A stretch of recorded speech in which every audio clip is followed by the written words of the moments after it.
नमस्कार, मैं सुरेश चौहान के और आप देख रहे हैं संघ गाथा। आज हम दिखाएंगे स्वयंसेवक निर्माण का 360 डिग्री मॉडल, जो केवल तन को नहीं, मन को नहीं, बल्कि पूरे जीवन को रूपांतरित करता है। यह शाखा सिर्फ व्यायाम का मैदान नहीं है, यह चरित्र की प्रयोगशाला है। यह दंड बैठक केवल शरीर नहीं गढ़ती, बल्कि मन को दृढ़ बनाती है। यह सूर्य नमस्कार केवल योग नहीं, बल्कि जीवन दर्शन है। यहां खेल केवल आनंद नहीं, बल्कि टीम वर्क है, कर्तव्य और अनुशासन की शिक्षा है। यह स्थान संगठन नहीं बनाता, यह राष्ट्र का भविष्य गढ़ता है। यहां स्वयंसेवक तैयार नहीं होता, निर्मित होता है। और उसका निर्माण केवल प्रशिक्षण से नहीं होता, बल्कि संस्कारों, समर्पण और स्व अनुशासन से होता है। संघ की शाखा एक ऐसी तपोभूमि है जहां हर बाल स्वयंसेवक यह सीखता है कि राष्ट्र केवल किसी दिन का कार्य नहीं, यह जीवन का धर्म है। आज के एपिसोड में हम उसी निर्माण की प्रक्रिया को, उसी जीवन शैली को, उसी राष्ट्र भावना को आपके सामने खोल कर रखेंगे, जो एक सामान्य नागरिक को एक असाधारण स्वयंसेवक बनाता है। संघ का यह निर्माण अगले कुछ एपिसोड में आपके सामने रहेगा।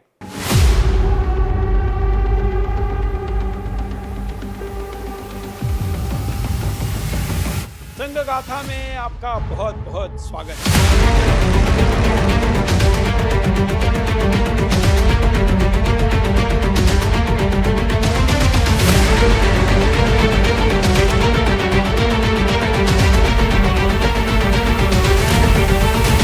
संघ गाथा।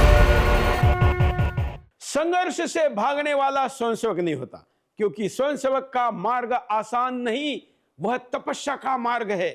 संघर्ष से डटकर पीछे हटना नहीं, भाग जाना नहीं, बहाने बताना नहीं, यह सामान्य नागरिक का स्वभाव हो सकता है, पर एक स्वयंसेवक का नहीं। स्वयंसेवक वही है जो चुनौती देकर रुकता है, बल्कि उठ खड़ा होता है, जो कठिनाइयां देखकर टूटता नहीं और विपत्ति देखकर मुड़ता नहीं। संघर्ष में तक पर जो निकलता है, उसी का चरित्र चमकता है और उसी की निष्ठा का खरा सोना बनता है। और वही वास्तव में स्वयंसेवक कहलाने योग्य होता है, क्योंकि सेवा का मार्ग फूलों का नहीं होता, कांटों का होता है। लेकिन कर्तव्य का दीप उन्हीं कांटों के बीच जलकर सबसे उज्जवल चमकता हुआ सितारा होता है। मैं समय हूं, युग बदले, राजा बदले, राजनैतिक व्यवस्थाएं बदली, पर मूल्य नहीं बदले। भारत ने युद्धों से अधिक अपनी आत्मा से इतिहास लिखा है। तलवारें केवल सीमाएं तय करती हैं, पर संस्कार सभ्यताएं बनाते हैं। और इन्हीं संस्कारों की मिट्टी से जन्म होता है स्वयंसेवक का। वह अचानक प्रकट नहीं होता, उसे समय गढ़ता है, उसे जीवन की चुनौतियां तराशती हैं और संघर्ष की भट्ठी उसे तपाती है।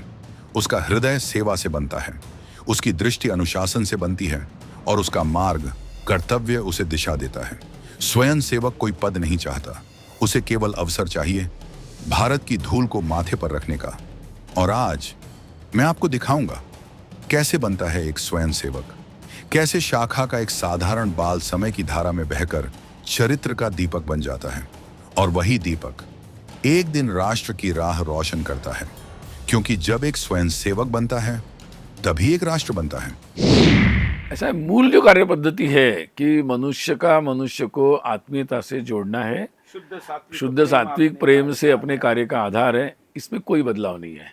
और अगर संगठित होना है तो शुद्ध सात्विक चारित्र होए बगैर हम अपने स्वार्थ को छोड़कर एकत्रित नहीं हो सकते। अगर स्वार्थ ही में डूबे रहे तो वो संगठन स्थायी नहीं हो सकता। तो इसलिए जब उसके घटक उस स्वार्थ से, व्यक्तिगत स्वार्थ से ऊपर उठने का रोज अभ्यास करते हैं, क्योंकि मनुष्य के लिए आसान नहीं है, उसका रोज अभ्यास करना पड़ता है। अगर किसी को साधना है, क्योंकि किसी क्रिकेटर बनना है तो बचपन से साधना करनी पड़ती है, अच्छा व्यक्ति बनना है तो वो भी एक साधना है।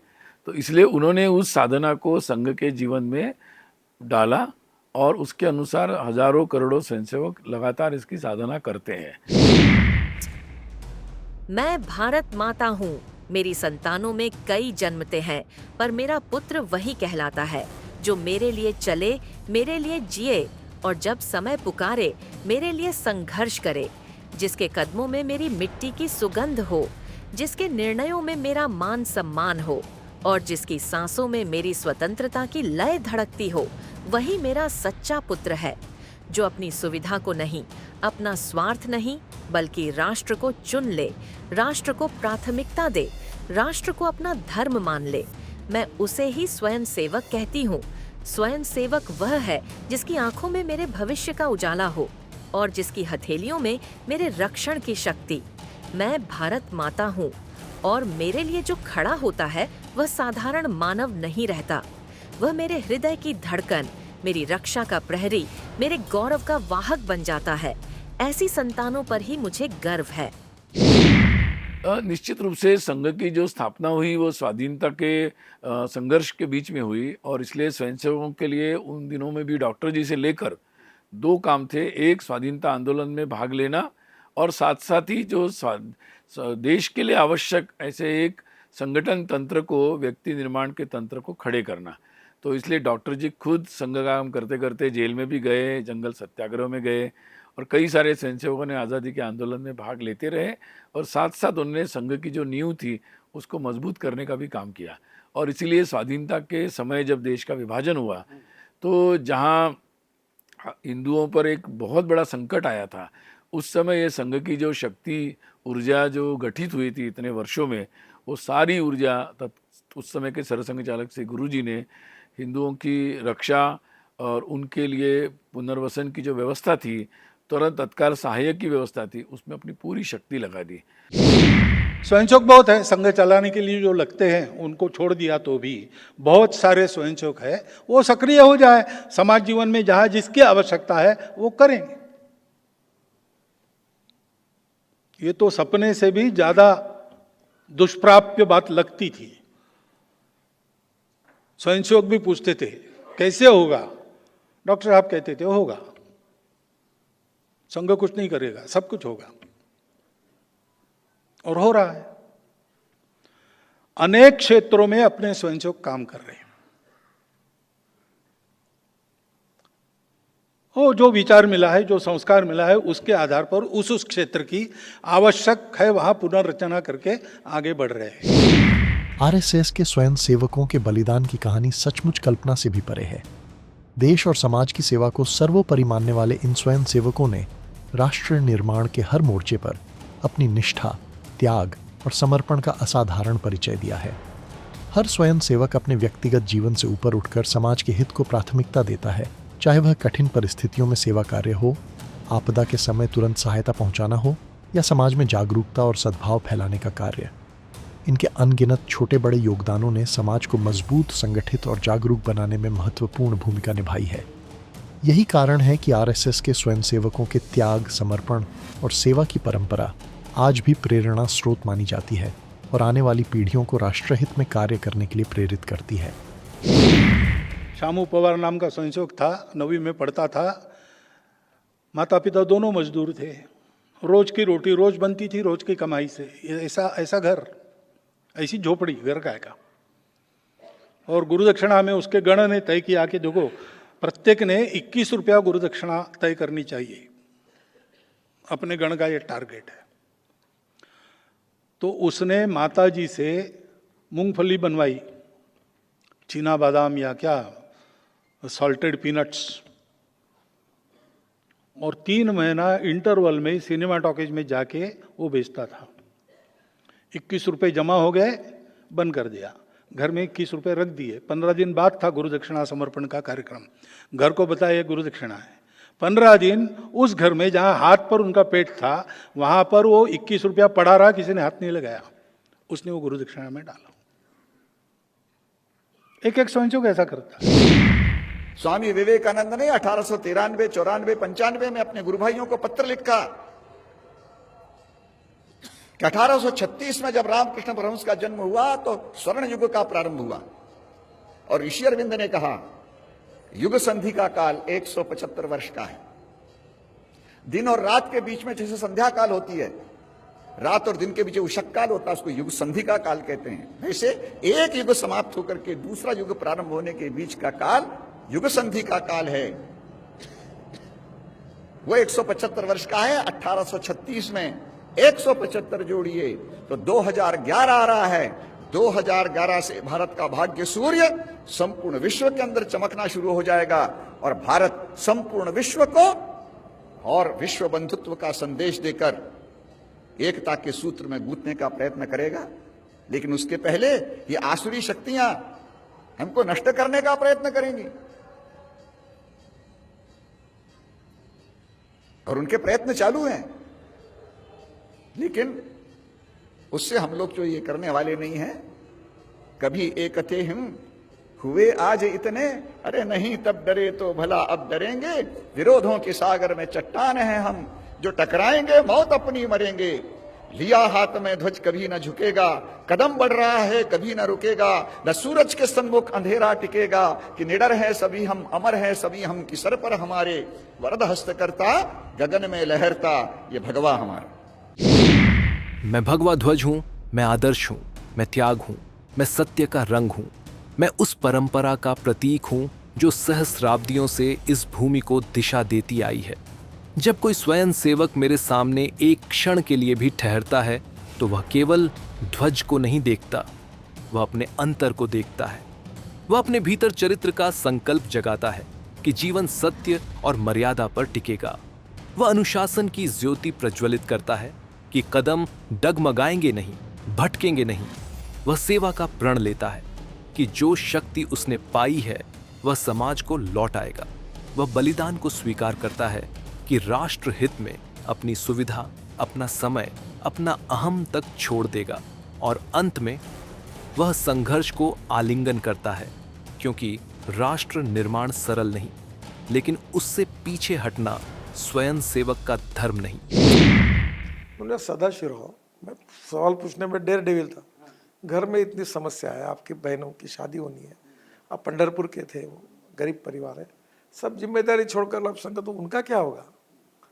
तो उन्होंने मुझे कहा कि संघ ने मुझे सिखाया कि मेरे परिवार में दुख है, दर्द है, अड़चन है, समस्या है, पर संघ ने मुझे सिखाया कि पूरा समाज आपका परिवार है, पूरा देश आपका परिवार है, वो भी दुखी है। तो मेरे को ये प्रेरणा हुई कि मेरे परिवार के लिए ही मुझे काम करना है, बड़े परिवार, वही मैं कर रहा हूँ। यानी मेरे घर का परिवार उसमें इंक्लूड है, ऐसा उन्होंने कहा। देश में सविनय कायदे भंग आंदोलन शुरू हो रहा है। मुझे लगता है कि इस आंदोलन में हम सभी को भाग लेना चाहिए। हम नागपुर वासी कैसे पीछे रह सकते हैं? हम आपसे पूरी तरह सहमत हैं। मैं और अप्पाजी जोशी महादेव आणे जी के नेतृत्व में होने वाले जंगल सत्याग्रह में भाग लेने जा रहे हैं। आप सभी आमंत्रित हो। परंतु क्या डॉक्टर साहब? परंतु आंदोलन के समय कोई भी संघ के नाम का या गणवेश का, यहाँ तक के ध्वज का उपयोग नहीं करेगा। क्यों? गणवेश पहनने से और हाथ में भगवा ध्वज लेने से ही यह पता चलेगा ना कि हम स्वयं सेवक हैं। यही तो मैं नहीं चाहता। क्यों डॉक्टर साहब? ये आंदोलन संघ का नहीं, देश का आंदोलन है। और देश के आंदोलन में एक ही नारा होना चाहिए। अगर भिन्न भिन्न गणवेश होंगे, भिन्न भिन्न ध्वज होंगे, तो ब्रिटिश सरकार समझ जाएगी कि हम लोगों में एकता की कमी है। और यही तो वो चाहते हैं कि आपस में फूट डालकर इस आंदोलन को कमजोर किया जाए।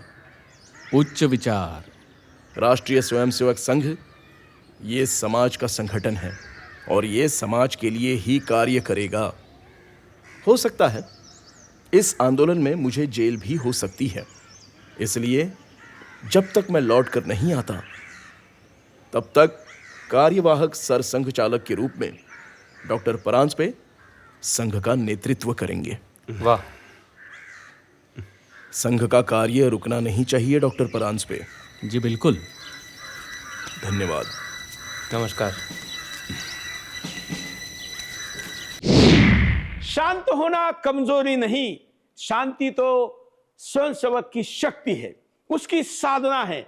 क्योंकि स्वयंसेवक जानता है शोर करने से राष्ट्र नहीं बदलते, चरित्र और संयम से बदलते हैं। लेकिन जब समय पुकारे, जब अन्याय सर पर उठाए, जब राष्ट्र की गरिमा पर आघात हो, तब उसी शांत स्वयंसेवक के भीतर एक अग्नि जल उठती है। और वही क्षण है जब उसका धैर्य त्यागने में बदलता है और उसकी शांति साहस में बदलती है, उसका संयम संघर्ष में शक्ति बन जाता है। शांत रहना उसका स्वभाव है, पर आवश्यकता पड़ने पर वज्र की तरह खड़ा हो जाना यही स्वयंसेवक का धर्म है। 1971 का युद्ध मुझको याद है, क्योंकि उस समय तक की यादें परिपक्व होनी शुरू हो चुकी थी।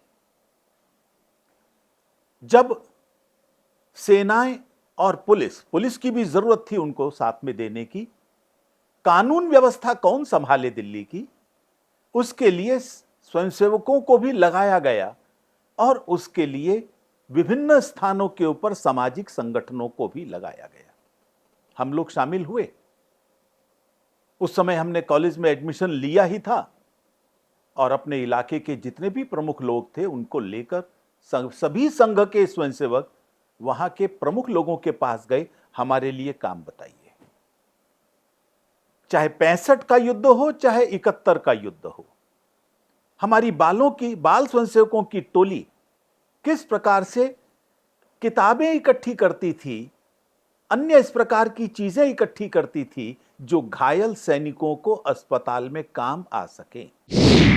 मैं समय हूं, बादशाह बदले, सीमाएं बदली, संस्कृतियां बदली, पर एक चीज कभी नहीं बदली।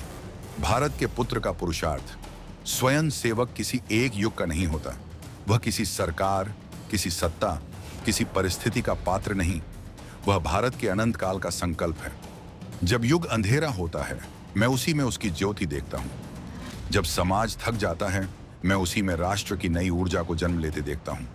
वह समय का नहीं, समय उसका होता है, क्योंकि स्वयं सेवक क्षणों में नहीं, शताब्दियों में सोचता है। देखो, इस देश के लिए काम करना है, गरीब के लिए काम करना है, सामाजिक समता, जात पात पंथ धर्म स्पृश्यता, कोई व्यक्ति जात से नहीं, जात पंथ धर्म भाषा और सेक्स से बड़ा नहीं होता, उसके गुणों से बड़ा होता है। ये विद्यार्थी परिषद में सिखाया। मैं नहीं करता जातिवाद का पालन नहीं करता। मैं बोलता मेरा कार्यकर्ता कोई भी जात का हो, वो मेरा परिवार है। मेरे लड़के, मेरा भाई, मेरी बहन, ये नहीं। तो मैं जात पात वाले के मैं बोलता हूँ नहीं, मुझे नहीं पड़ता, मैं नहीं करता। आरएसएस में चरित्र निर्माण को संगठन की सबसे महत्वपूर्ण नींव माना जाता है। यहाँ केवल शारीरिक प्रशिक्षण ही नहीं, बल्कि मानसिक, नैतिक और सामाजिक विकास पर समान रूप से बल दिया जाता है। स्वयं सेवकों को बचपन से ही अनुशासन, समय पालन, सत्यनिष्ठा, विनम्रता और निस्वार्थ सेवा जैसे मूल्यों को अपनाने के लिए प्रेरित किया जाता है। शाखाओं में लगने वाले विभिन्न कार्यक्रम जैसे प्रार्थना, बौद्धिक चर्चा, खेल, समूह कार्य और सामाजिक सेवा व्यक्ति के व्यक्तित्व को संतुलित और मजबूत बनाते हैं। इन गतिविधियों का उद्देश्य केवल कौशल बढ़ाना नहीं, बल्कि ऐसा चरित्र गढ़ना है जो समाज और राष्ट्र के प्रति जिम्मेदारी महसूस करे। सृष्टि के रहस्य को जानने वाले ऋषियों ने तपो दीक्षाम उपसे दुरग्रे, दुर्धर तप की दीक्षा धारण करके तप किया, ततो उससे राष्ट्रम बलम ओजश्च जातम, हमारे राष्ट्र का, हमारे बल का, हमारे ओज का निर्माण हो। और इसलिए परंपरा से हमारी संस्कृति ने सिखाया है हमको, पूर्वजों का आदेश, एतद् देश प्रसूतस्य सकाशादग्र जन्मनात् स्वम स्वम चरित्रम शिक्षेरन पृथिव्याम सर्वमानव। प्राचीन देश होने के नाते बड़े भाई जैसा इस देश के लोग ऐसा जीवन जिए कि दुनिया का प्रत्येक व्यक्ति आए और जीवन की विद्या भारत के लोगों से सीखे। ये जीवन की विद्या क्या है? तो जीवन में विविधता है, सृष्टि में विविधता है, परस्पर विरोध भी है, वो विविधता है, टकराती भी है, लेकिन ये सब विविधता एकता का ही आविष्कार है। तो उन सबको मानना, उन सबको संभालना और संभालते हुए साथ लेकर सबको चलना, सब सुखी हो। Maximum good of the maximum people नहीं, सर्वे भी सुखिनः सन्तु, सब सुखी हो, सर्वत्र का भला। और जब विभाजन हो गया, विभाजन की विभीषिका ये सामने आई, तो वहां से आए लोगों को किस तरह से दिल्ली में बसाया जाए, उसकी जिम्मेदारी जिन लोगों ने ली थी उसमें एक हमारे नाना जी भी थे। और जब वो सारी घटनाएं बताते थे, किस प्रकार से गोवा मुक्ति संग्राम में एक संघ के स्वयंसेवक के तौर पर उन्होंने भाग लिया, किस प्रकार से 1966 के अंदर गौ रक्षा सम्मेलन जो दिल्ली में हुआ था, जिसमें इंदिरा जी के द्वारा गोली वर्षा की गई थी, उस आंदोलन में उन्होंने जिस प्रकार से भाग लिया और घायल लोग हमारे घर पर आकर रहे थे, वो सारा दृश्य हमारी आंखों के सामने आज भी चलता है। तो ये सब चीजों की प्रेरणा हमको खींचती थी कि हम भी जाने, समझें और उस काम के साथ जुड़ें। आप नागालैंड जाइए, आप मेघालय जाइए, जहाँ पे कृष्ण आबादी बहुत ज़्यादा है। हमारे कारतून ने बहुत अच्छा काम किया। एक ट्रेन जा रही थी गुड़गांव से दीमापुर के लिए, उनके पास में भोजन की व्यवस्था नहीं थी ट्रेन के अंदर में। सिलीगुड़ी के हमारे कार्यकर्ताओं ने 1664 लोगों को, यात्रियों को खाना पीना, दवाई, बच्चों के लिए डायपर, सब कुछ व्यवस्था कर दी 2 घंटे के नोटिस पे। इसलिए हम कहीं भेदभाव नहीं करते।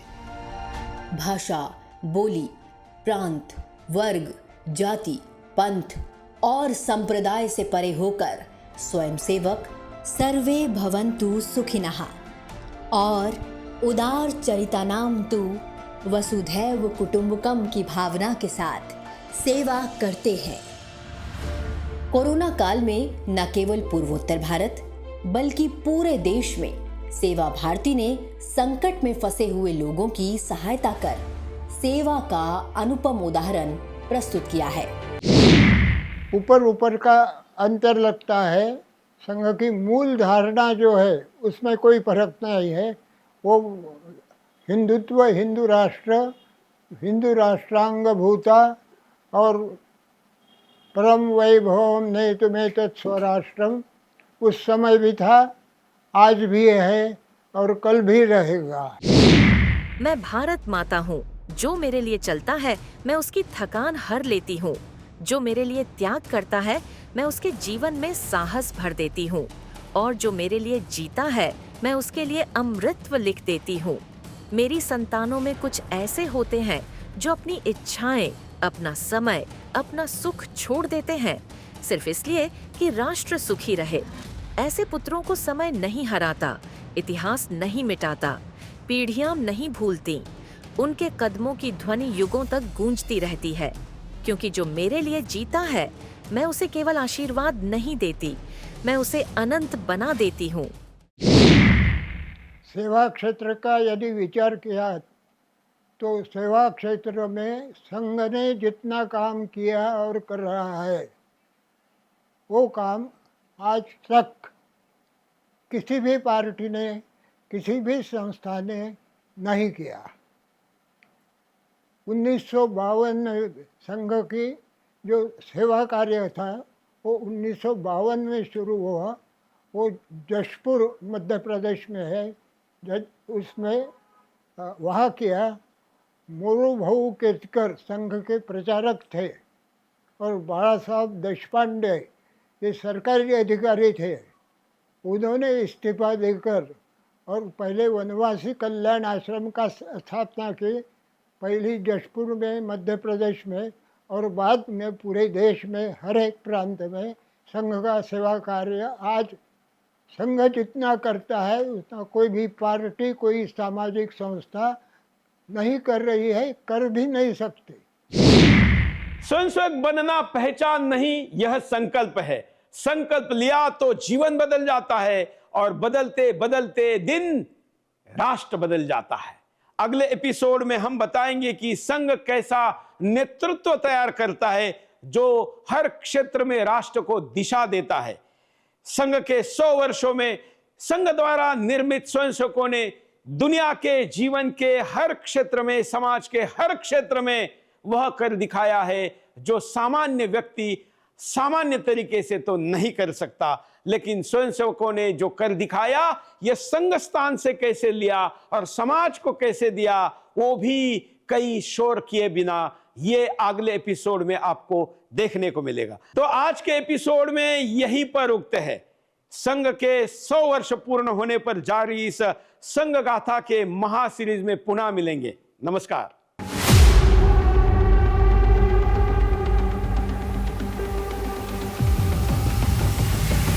संघ गाथा में आपका बहुत बहुत स्वागत है।